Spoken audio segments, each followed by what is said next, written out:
Mr. President, I rise as the full chair of the Appropriations Committee in support of fiscal year 2014 Transportation, Housing, and Urban Development Appropriations Bill. At noon, we will be voting on the motion to proceed. I am here to say, in the strongest, most affirmative way, that I urge my colleagues to please vote yes so we can get on with this very important bill that was fashioned with bipartisan participation to literally get America moving again. The Transportation THUD Appropriations Bill for 2014, under the leadership of Senator Murray and the ranking member, Senator Collins, is an outstanding effort.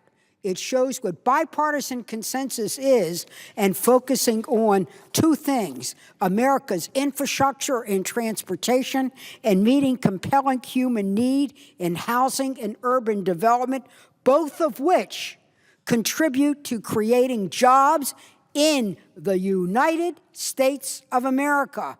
This isn't a bill where jobs will be on a slow boat to China or a fast track to Mexico. It puts America on the right track to meet these needs in transportation. There's a very good reason that we need this bill. The American Civil Engineers Society says the need for physical infrastructure for our country is piling up. Steel rust, asphalt wears out, buildings need to be repaired and maintained. It's not politics, it's physics.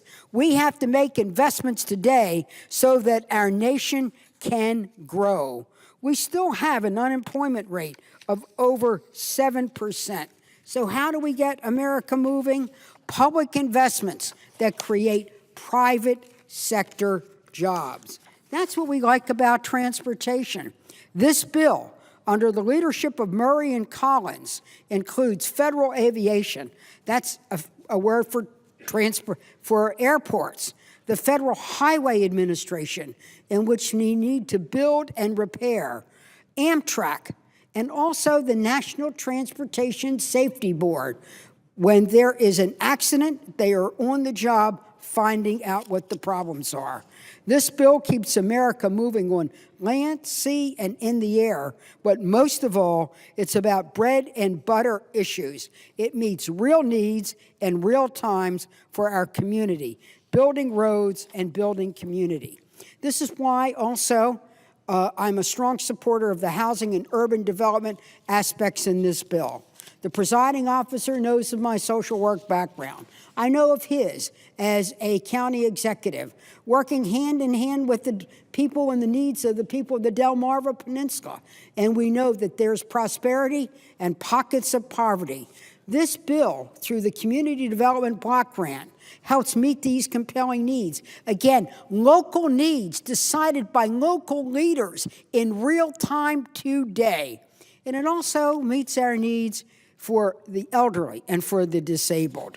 The Senate bill provides an allocation under my leadership of $54 billion in discretionary spending.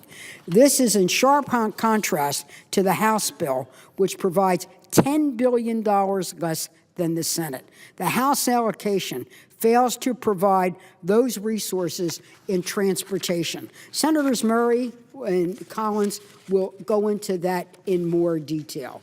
But what I wanted to be able to say is that under my leadership as the full committee chair, my subcommittees have marked up at the budget agreement, budget bill passed under Senator Murray's leadership, chairing the budget committee, where we marked up at a top line of $1.058 trillion. People go, oh my God, $1 trillion. Well, remember, $600 billion goes to defense. $400 billion comes to domestic needs. And if ever there were domestic needs, it's in our physical infrastructure and meeting the tattered, worn aspects of our community. There's a much greater debate going on in our country now because of the Trayvon Zimmerman situation. A debate has begun, really, under our president's encouragement, on race, ethnicity, other aspects here. Well, what we need to do is being able to take stock of ourselves. Take stock of ourselves, how we treat one another, how we view one another. Do we view one another as enemies consistently? And do we view them on street corners or in communities? Or do we begin to look at how we build community in our neighborhood, starting with housing for the elderly, making sure the disabled are taken care of, respect for one another, passing an education bill, dealing with the student loans. This bill here will put Americans to work, and it will also meet our compelling needs. And we can do it in a way that shows that we can do smart spending to accomplish national goals. I, too, want to reduce the public debt of the United States, but I'm going to lower our unemployment rate. I'm going to lower the rate of danger in our physical infrastructure, and I really want the motion to proceed to pass. Mr. President, I yield the floor.